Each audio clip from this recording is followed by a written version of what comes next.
I hated Snape for 3 years of my life, and now I adore him, even though it's really controversial. Because we're beautiful. Future. Forever. My regular niffler. Hey guys, welcome back to my channel. Today I wanted to do a video picking apart the sneak peek we got at Fantastic Beasts: The Crimes of Grindelwald. I recently did a reaction video reacting to the essential first look, but I noticed there was a lot of things that I didn't mention, and I wanted to make another video really giving you all of the insight that I've gathered these past couple of days, as I've been wasting my time reading about a movie that's coming in a year. During the time I spent researching about Fantastic Beasts 2, I noticed that the creators actually gave us a lot more information than we've actually been set out to believe. By doing so, it's allowed us Harry Potter fans to enjoy ourselves researching about the movie and trying to figure out clues that will lead us to the plot of the film. The first major thing I wanted to talk about that I kind of left out in my previous video was the inclusion of the Deathly Hallows literally in the title sequence of the film. Of course, I mentioned previously how before the actual title of the film appears, a symbol of the Deathly Hallows appears in slow motion, but what I recently noticed was that the sign of the Deathly Hallows is actually implemented inside the letters of the Crimes of Grindelwald, specifically in the I, the A, and the O in the title. It's so obvious to the point where the I is literally identical to the shape of the Elder Wand. And finally, for the first time in my life, having the Elder Wand with me was actually handy. The reason I feel this is an important piece of information is because now we know that the sign of the Deathly Hallows, or the literal Deathly Hallows,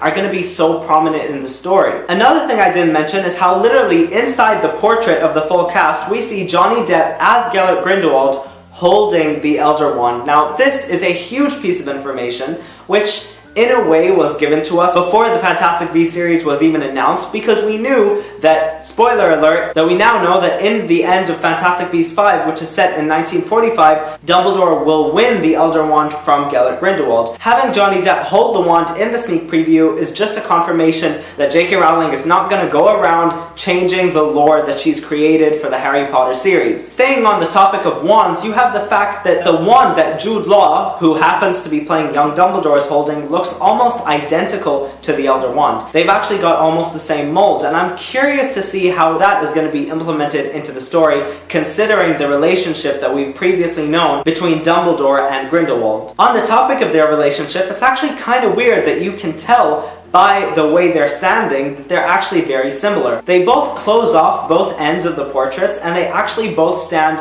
with the exact same foot position as each other. And I think that shows a real significance in the way that Joe Rowling is trying to portray the similarities between these two characters, and I feel, if anything, that's going to be very prominent in the next coming sequels. I also would like to say that I genuinely feel like Johnny Depp looks like the perfect Grindelwald. I love his new hairstyle, I love the mustache, and I love his stance, his outfits, his clothing. Also Jude Law as Dumbledore, but I've really been curious to see how Johnny Depp is going to take the role, considering all of the hate that he's been getting because of his previous crime allegations, which is kind of funny considering the movie title is called The Crimes of Grindelwald, and Grindelwald is played by Johnny Depp, and that's a bit awkward, but another group of characters that I completely forgot to talk about in my previous video are Lita Lestrange and Theseus Commander. Entertainment Weekly have actually released this huge statement analyzing the characters in the portrait, as they have apparently an insider from Warner Brothers who's been giving them all of this information. One thing I think is obvious that I think completely went over my head is the fact that Lita Lestrange actually has a ring on her finger, and she's holding Theseus Commander's hand. With that information, it's safe to say that they're engaged, you guys. Yes, that's right. Theseus Commander is engaged to Newt Scamander's ex-girlfriend. What an ass. If this is the way that Joe is trying to portray the character of Theseus Commander, I don't think anyone in the fandom is going to like him. Check back with me in a couple of years and I'm pretty sure everyone's going to be all over him. There's also another character in the portrait which I actually feel really bad for completely disregarding. I actually have a feeling that she might become my favorite character in this Fantastic Beasts series, and her name is Maledictis.